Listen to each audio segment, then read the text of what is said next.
La brutalidad con la que algunos hacendados del norte de México gobernaban sus tierras parecía no tener límites. Uno de los casos más impactantes fue el de Clodovio Salcedo, un hombre temido por todos, que controlaba la vida y la muerte de quienes trabajaban para él. No se trataba solo de un patrón severo, sino de alguien que se creía dueño absoluto de las personas, de sus familias e incluso de los hijos que éstas pudieran tener. El episodio que marcó un antes y un después comenzó con una frase helada, dirigida a una joven mujer embarazada de 7 meses. «Mira bien, zorra, esta tierra es mía y en ella solo nace lo que yo permito». Para cualquiera, esas palabras serían crueles. Para los peones, eran sentencia de muerte. La mujer, llamada Esperanza, cayó de rodillas rogando por la vida de su criatura. Pero las súplicas no sirvieron. Salcedo había decidido que ese niño no nacería, porque en su mentalidad retorcida, un hijo de peones era una plaga que debía erradicarse. La llevaron hasta la orilla del río Bravo, un lugar donde el hacendado acostumbraba a mostrar su poder de la forma más despiadada, lanzando a sus víctimas a las aguas infestadas de cocodrilos. Esa práctica, más propia de un verdugo medieval que de un terrateniente mexicano, se había convertido en un secreto a voces entre los trabajadores. Muchos sabían que quien desobedeciera al patrón terminaría alimentando a esos animales. Esa tarde, bajo un cielo rojizo que parecía anunciar tragedia, Esperanza fue empujada al agua. Su grito se mezcló con el chapoteo furioso de los reptiles. Todo acabó en segundos. El río guardó silencio, como si la tierra misma se negara a presenciar tal injusticia. La noticia no necesitó mensajeros. Corrió como pólvora de boca en boca. No solo había muerto una mujer joven, había muerto también el hijo que llevaba en el vientre. Ese doble crimen fue la gota que desbordó la paciencia de muchos trabajadores. La crueldad ya no era solo latigazos o jornadas de hambre. Era un ataque directo contra la vida misma. El más golpeado fue Jackson, el esposo de Esperanza. Un vaquero fuerte, de esos forjados en el desierto chihuahuense, acostumbrado a domar caballos salvajes y resistir las pruebas de la vida dura. Sin embargo, nada lo había preparado para esa pérdida. La golpiza que le había dado el patrón días antes le dejó el cuerpo marcado, pero la muerte de su mujer lo quebró por dentro. Jackson no gritó, no buscó venganza inmediata. Se convirtió en una figura de silencio y dolor. Cada día se sentaba en la orilla del río, en el mismo lugar donde había visto desaparecer a su esposa, mirando las aguas oscuras como si esperara que el río le devolviera lo que le había arrebatado. Los demás peones intentaban dejarle comida, un poco de atole, un pedazo de carne seca. Pero él no probaba bocado. Su hambre no era de comida, era de justicia. El silencio de Jackson se volvió un espejo para todos los trabajadores. Nadie cantaba, nadie reía, ni siquiera los niños jugaban como antes. El miedo había sofocado hasta la alegría más simple. Y sin embargo, ese silencio también encendió algo, la certeza de que la situación había llegado demasiado lejos. Fue entonces cuando apareció Ligerito, un viejo vaquero que había pasado toda su vida bajo el yugo de patrones abusivos. Había aprendido a agachar la cabeza para sobrevivir, pero esta vez no pudo hacerlo. Ver a Esperanza, una joven a la que había visto crecer, devorada por los cocodrilos, lo marcó profundamente.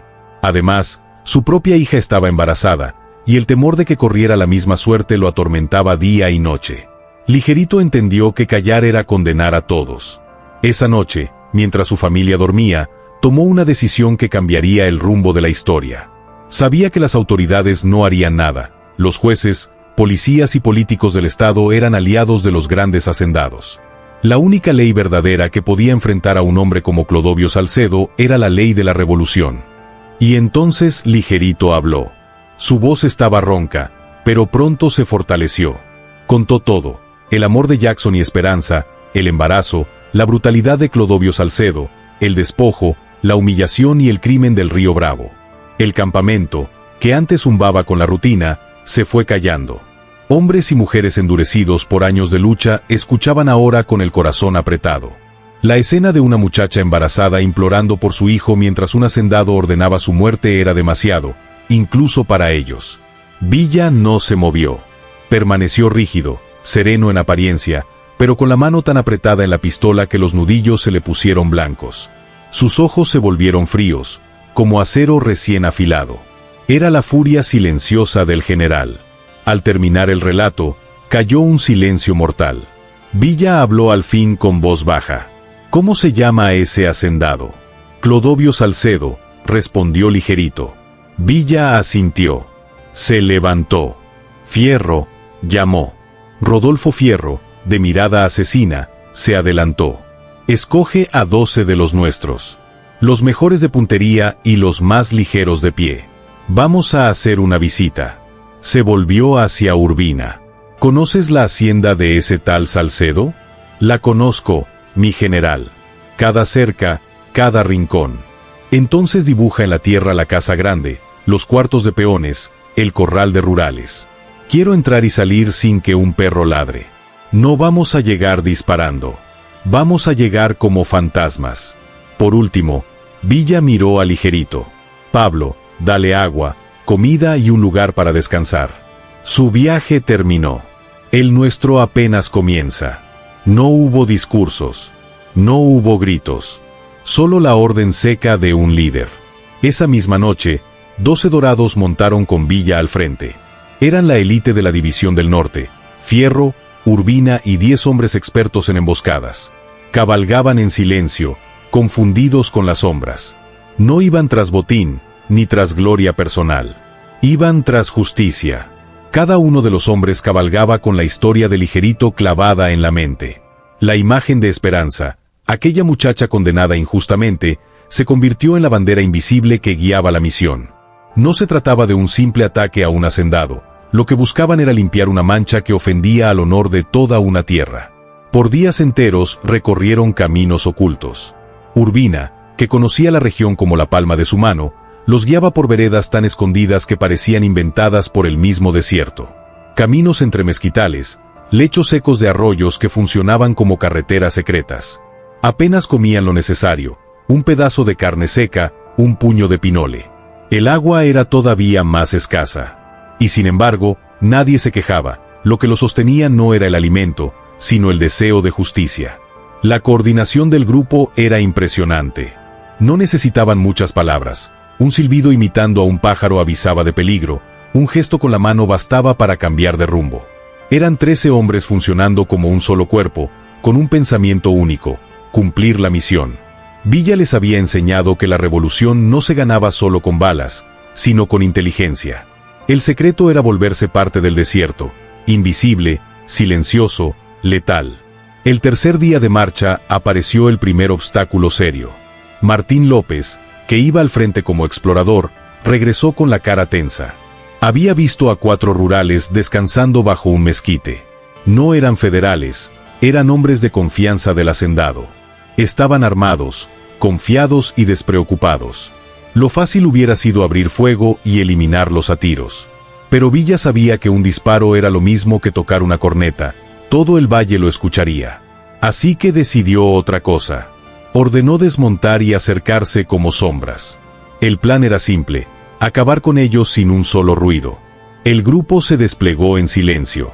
Los rurales, confiados, bebían tequila y contaban fanfarronadas, sin imaginar que la muerte se arrastraba hacia ellos.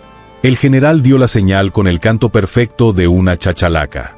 En cuestión de segundos, cada dorado tenía un enemigo en la garganta. No hubo tiempo de reacción, no hubo disparos. Solo una matanza limpia y rápida. Al único que dejaron vivo fue al jefe de la patrulla. Villa se acercó con la calma de un verdugo y le preguntó: ¿trabajas para Clodovio Salcedo? El hombre, temblando, apenas pudo asentir. Entonces no hace falta que le digas nada. Él sabrá quién mandó el recado. Un movimiento rápido cerró la conversación para siempre. Aquello cumplió 2 funciones: despejar el camino y confirmar algo importante. Los hombres de Salcedo estaban tan seguros de la fuerza de su patrón, que bajaban la guardia en pleno día. Esa soberbia jugaba a favor de los revolucionarios. Al caer la tarde alcanzaron su destino. Desde lo alto de un cerro, escondidos entre los magueyes, contemplaron la hacienda de Salcedo. Una construcción blanca de 2 pisos que dominaba la llanura. El corral, las casitas de los peones, y en la distancia, la línea oscura del río Bravo, convertido en tumba de esperanza. La vista no generó admiración, sino cálculo. Villa se agachó y con la punta de su cuchillo reforzó en la tierra el plano que Urbina había dibujado. Cada raya era una instrucción, cada punto un objetivo. La noche es nuestra aliada, susurró. Ella protege al que merece y delata al que debe. Las órdenes fueron precisas. Martín y Pablo debían encargarse de los perros. Fierro y 5 hombres neutralizarían a los rurales. El resto seguiría al general hasta la casa grande. No era un ataque desordenado, era una operación quirúrgica. Avanzaron como si caminaran sobre un nido de víboras. Cada paso medido, cada sombra aprovechada. De día, el monte era un infierno de espinas. De noche, se transformaba en su mejor escondite. Los sonidos de ranas y búhos cubrían cualquier ruido humano. Al llegar al límite de la hacienda, comenzó la primera prueba. Los perros guardianes, animales enormes y bien alimentados, olfatearon algo extraño. Pero antes de que pudieran ladrar, Martín y Pablo actuaron con precisión. Los animales fueron silenciados sin escándalo. La primera defensa de Salcedo había caído. Mientras tanto, Fierro y su grupo irrumpieron en el dormitorio de los rurales. Dentro, el ambiente era de borrachera y falsa tranquilidad. Cantaban, bebían y reían, sin imaginar que la muerte ya cruzaba la puerta. El ataque fue brutal y veloz. En menos de un minuto, todo había terminado. El resto del grupo pasó cerca de las casas de los peones. Desde las rendijas de madera se sentían las miradas de hombres, mujeres y niños que, en silencio, entendían lo que estaba ocurriendo. No hubo gritos ni advertencias. Sabían que esa incursión nocturna no era para ellos, sino para ajustar cuentas en su nombre. La última parada fue la casa grande. Urbina condujo al grupo hasta una entrada trasera por la cocina. Tal como lo había dicho, el pestillo estaba flojo. Entraron uno a uno, en silencio absoluto. Adentro, el contraste era brutal. Pisos encerados, perfumes, restos de una cena abundante. El lujo de unos pocos construido sobre el hambre de muchos. Guiados por Urbina, subieron la escalera hasta el último cuarto del corredor. La puerta no estaba cerrada con llave. Villa la abrió despacio. Adentro, Clodovio Salcedo dormía plácidamente en una cama enorme, ajeno al destino que lo alcanzaba. Villa se acercó y esperó. El frío del acero cerca de la piel hizo que el hacendado despertara sobresaltado. Abrió los ojos y tardó apenas un segundo en reconocer la figura frente a él. El bigote, el sombrero, la mirada. Era Pancho Villa. El miedo lo desarmó por completo. Lo sacamos de la cama en su ropa de dormir, incapaz de resistirse. Lo arrastramos por los pasillos de su propia casa, hasta lanzarlo al patio, en la tierra que tanto despreciaba. El general dio la orden de encender las antorchas. El patio de la hacienda se iluminó de golpe con esa luz inquietante, que hacía temblar las sombras en cada pared. Los pocos rurales que quedaban vivos fueron reducidos en un rincón como animales asustados. En el centro, Clodovio Salcedo, el hacendado, fue obligado a arrodillarse. Allí empezaba la verdadera noche, la del juicio. Villa no quería un ajuste de cuentas en silencio. Quería memoria. Mandó llamar a todos los habitantes de la hacienda, hombres, mujeres, jóvenes. Nadie debía dormir. Esa velada sería una marca para siempre en la historia de ese lugar. Los dorados fueron de casa en casa. No con violencia, sino con una autoridad que no se discutía. Pronto, decenas de campesinos salieron de sus jacales, algunos con miedo, otros con un extraño brillo en los ojos. Se formó un círculo enorme, un tribunal popular improvisado bajo las estrellas. El silencio era tan pesado que casi dolía. Era el silencio de generaciones de abusos. Villa habló sin alzar la voz. Su tono no necesitaba gritos. Era firme, directo, y la gente entendía que cada palabra llevaba peso. ¿Dónde está el marido de la muchacha?, preguntó. Un silencio incómodo cubrió a todos hasta que una anciana, con voz temblorosa, señaló hacia el río. Desde la desgracia no ha salido de ahí. Se muere poco a poco de tristeza. La orden fue breve: tráiganlo. Minutos después apareció Jackson, el vaquero. Era apenas una sombra de hombre. Flaco, hundido, sin fuerzas ni ganas de vivir. Lo colocaron frente a su enemigo. El contraste era brutal: el hacendado rico, temblando, y la víctima, destruida por dentro. Villa aprovechó el momento para hablar. Este hombre, señaló al hacendado, se dice dueño de la tierra. Pero un verdadero dueño protege, no devora. Ustedes lo llaman patrón, pero el desierto le dio otro nombre: el traganiños del río Bravo. Un murmullo recorrió la multitud. El apodo, antes secreto, se escuchó ahora en voz alta. El hacendado intentó defenderse, alegando que todo era calumnia, que él era un hombre temeroso de Dios. Pero Villa lo calló con una sonrisa fría. Yo no soy juez. El juez es la memoria de ustedes. Entonces llamó al viejo Ligerito, testigo de los abusos. Con una fuerza que sorprendió a todos, el anciano contó lo que había visto, la golpiza, el secuestro de Esperanza y el crimen en la orilla del río. Sus palabras eran como piedras lanzadas contra el hacendado. Luego Villa se dirigió a Jackson. Lo obligó a mirar a Salcedo a los ojos. Mírelo bien. Es la cara de sus pesadillas. El hombre que lanzó a su esposa y a su hijo al río. Jackson, que parecía muerto en vida, levantó la mirada. Y en sus ojos apareció algo que muchos creían apagado: odio. Con voz ronca, gritó lo que nadie había escuchado de él en semanas: ¡asesino! Ese grito abrió la represa. La multitud se desbordó. Una mujer acusó a Salcedo de robar las tierras de su padre. Otro mostró la mano mutilada y contó cómo fue marcado como ganado. Una madre lloró al recordar que su hijo murió porque el hacendado negó medicina. Las acusaciones caían una tras otra, como una tormenta que llevaba años acumulándose. Villa levantó la mano y el silencio regresó. El veredicto ya no necesitaba juez ni papeles. Estaba escrito en cada rostro. El general habló claro. El pueblo ya dio su sentencia. No es mi ley, es la siembra del propio hacendado la que lo condena. Ahora solo falta cobrar la deuda. Se inclinó hacia Salcedo, que lloraba como un animal atrapado, y susurró: al amanecer, tendrá su encuentro. No conmigo, ni con ellos. Con el río y con los animales que ha usado para borrar sus crímenes. La noche se volvió interminable. El miedo del hacendado no estaba en el momento de morir, sino en la espera. Cuando el sol apenas asomaba en el horizonte, la orden fue clara: todos debían reunirse en la orilla del río Bravo. El mismo sitio donde Esperanza había muerto. Hoy, ese escenario se transformaba en tribunal. El hacendado fue arrastrado como un costal. No tenía fuerzas, solo un temblor constante. La multitud formó una media luna en la orilla. Los cocodrilos, acostumbrados al olor de la sangre, flotaban inmóviles, observando. Villa habló a todos como un maestro que dicta una lección. Este río fue arma y cementerio. Hoy será testigo. Este hombre creyó tener derecho de dar y quitar la vida, de usar el vientre de una madre como basura y al río como tumba. Pero en el desierto, quien se burla de la naturaleza paga caro. Y la naturaleza está lista para cobrar. Entonces llamó a Fierro. Este apareció con un costal lleno de carne fresca. Sacó trozos sangrantes de cabrito y ante la mirada aterrorizada del hacendado, los dorados empezaron a amarrarlos en su cuerpo. Brazos, piernas, pecho. Cada nudo era una sentencia. El olor a sangre llenó el aire. Para los hombres era nauseabundo. Para los cocodrilos, era un banquete anunciado.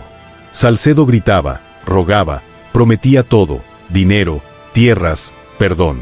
Pero Villa lo interrumpió con voz cortante. ¿Tuvo piedad usted de la muchacha? ¿Escuchó su ruego por la vida del hijo? El desierto tiene eco, hacendado, y ahora le toca escuchar su propio grito de regreso. El traganiños del río Bravo había sido transformado en carnada humana. Los ojos de los cocodrilos se acercaban, brillando en el agua. Y todos sabían que lo peor estaba a punto de empezar. La historia había llegado a su clímax. Villa, con voz firme y mirada encendida, se dirigió a Jackson. Frente a todos, señaló al hacendado que apenas se sostenía en pie. Este hombre te quitó lo más valioso, la oportunidad de ver crecer a tu hijo, de disfrutar tu hogar. Te arrebató tu futuro. Por eso, es justo que seas tú quien decida su final. La ley del desierto es simple: ojo por ojo, vida por vida. El silencio pesaba. Jackson, aún debilitado, dio unos pasos firmes hacia Clodovio Salcedo. El hacendado, herido y derrotado, parecía ya no tener escapatoria. Jackson lo observó en silencio. Recordó la pérdida, el sufrimiento, las noches sin dormir. Su respiración era pesada, sus manos temblaban. Pero en un instante, todo cambió. Su mirada se llenó de algo distinto, no odio, sino convicción. No puedo, murmuró con voz quebrada. No puedo ser como él. Villa lo observó sorprendido. Nadie esperaba esa respuesta. El general, conocido por su dureza, no mostró enojo, sino respeto. ¿Estás seguro, vaquero? Este hombre destruyó tu vida. Jackson, con lágrimas que ya no eran de dolor, respondió. Mi mujer no querría que yo me convirtiera en asesino. Ella era buena, general. Mucho mejor de lo que este hombre merece. El hacendado creyó ver una oportunidad. Se arrastró en el lodo, suplicando. Sí, perdóname, Jackson. Te daré tierras, ganado, lo que quieras. Pero Villa lo detuvo. Su mirada era un muro de acero. No entendiste nada. Este hombre es mejor que tú. Pero yo no lo soy. Y sin dar más aviso, empujó con su bota al hacendado hacia el río. Lo que siguió fue brutal. El agua, tranquila segundos antes, se convirtió en un hervidero. Los cocodrilos, atraídos por la sangre, atacaron de inmediato. Primero una pierna, luego el torso, después todo el cuerpo. Los gritos desgarradores del hacendado se fueron apagando hasta convertirse en gorgoteos ahogados. En cuestión de minutos, solo quedaron burbujas y una mancha oscura que se desvanecía río abajo. La multitud presenció la escena en silencio. Nadie sintió compasión.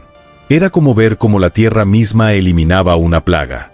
El hombre conocido como el Traganíños desapareció de la forma más irónica, devorado en su propio río. La justicia había hablado de manera definitiva. Villa montó en su caballo y declaró frente a todos. Esta tierra ya no tiene dueño. Lo que antes era del hacendado, ahora será de quienes la trabajan. Júntense, organícense y repartan lo que por derecho les corresponde. La gente lo escuchaba con asombro. Muchos no podían creer que, por primera vez en sus vidas, esas tierras serían de ellos. Villa se acercó a Jackson, que seguía junto al río. Su rostro mostraba dolor, sí, pero también una calma inesperada. Vaquero, hoy me enseñaste algo. La diferencia entre justicia y venganza está en los hombres que eligen ser mejores que el mal que los golpea. Jackson asintió, tocando el lugar vacío donde solía estar su anillo de bodas. Ahora ella puede descansar, general. El grupo retomó camino hacia la sierra. Mientras cabalgábamos, el polvo del desierto iba borrando la hacienda detrás de nosotros, convirtiéndola en recuerdo. La historia había terminado allí, pero su eco quedaría grabado como una lección. En el desierto, la justicia también tenía memoria. Con el tiempo, llegaron noticias. Jackson se convirtió en un ranchero respetado en toda la región. Nunca volvió a casarse, pero vivió con dignidad, trabajando la tierra y honrando la memoria de su esposa e hijo. La hacienda, sin la tiranía del hacendado, prosperó como nunca. La gente repartió las tierras y aprendió a trabajar en comunidad. El miedo desapareció, y en su lugar surgió esperanza. Así terminó la historia del hombre que lo perdió todo, pero que eligió no convertirse en lo mismo que lo destruyó. Una historia de justicia que marcó al norte de México para siempre. Y ahora, compadre, llegaste al final de esta narración. Si esta historia te impactó, recuerda que en este canal siempre encontrarás más relatos que rescatan lo olvidado. Déjame tu comentario, comparte tu opinión y elige en tu pantalla la próxima historia que tenemos para ti. Aquí seguimos, juntos, en Voces del Norte.